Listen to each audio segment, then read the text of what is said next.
1.17 was the update that started the huge cave and mountain improvement arc that Mojang arguably just finished with the Trial Chambers additions. It's not a secret that Mojang bit off a bit more than they could chew during COVID, and I'm not here to poke holes at their overconfidence in their plans, just the game and its design. So let's get into that. For 1.17, this update focuses more on the actual puzzle pieces of the cave update, rather than the actual, showy display of putting it all together. Many different underground plants were added, and there's one that stands out from the rest.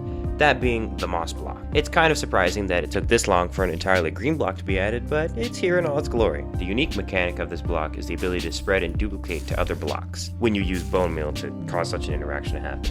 It's kind of like another block that I'm sure you've heard of.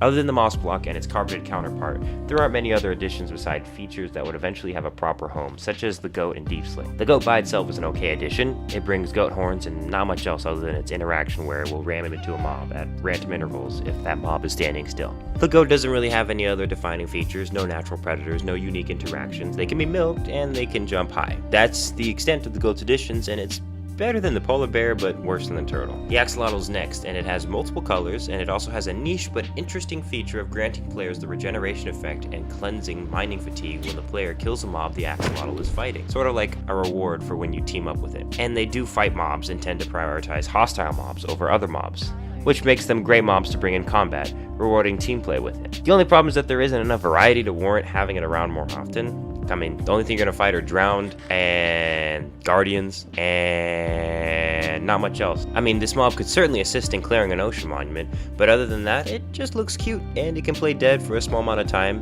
to gain regen. The glow squid is next, and similar to the new plants, it seems like another addition that adds color to the underground and of course, the deep ocean. Squids were never really complex and they simply added life to the ocean. Should they do more? I think so, but they've been cemented as a background mob since the beginning, so it makes sense that the glow squids follow suit, while also adding a new interaction with signs and item frames. Besides this, there aren't any other gameplay changes besides block additions like Amethyst and Dripstone, which adds new flavors for builders to sample and cave divers to marvel at. Let's move on to 1.18. Major changes being caves being deepened by 64 blocks, causing the optimal levels for mining to change. And pretty much everything else was system changes and all those features we just talked about in 1.17 getting a proper home and place to stay in the caves or cliffs.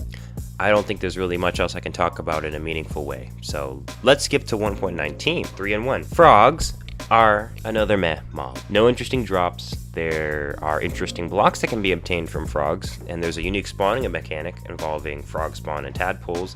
They prey on slimes, both magma and the usual, and beyond being hunted by axolotls as tadpoles, that's kind of the extent of the frog. And then there's this big bad of the update that you've never heard about, the Warden and its Skulk biome. And before we get into this section, I'd like to preface this by saying that this video is sponsored by no one. See, I got you. You were gonna skip, but I got you. Anyway, I'd like to preface this by saying that this part of the update is on par with the quality of the 1.16 update, but you knew that already. So sit back as I recite and glaze Mojang for their excellent update. To start off, we have a new biome, the Deep Dark, a place that will almost always be underground.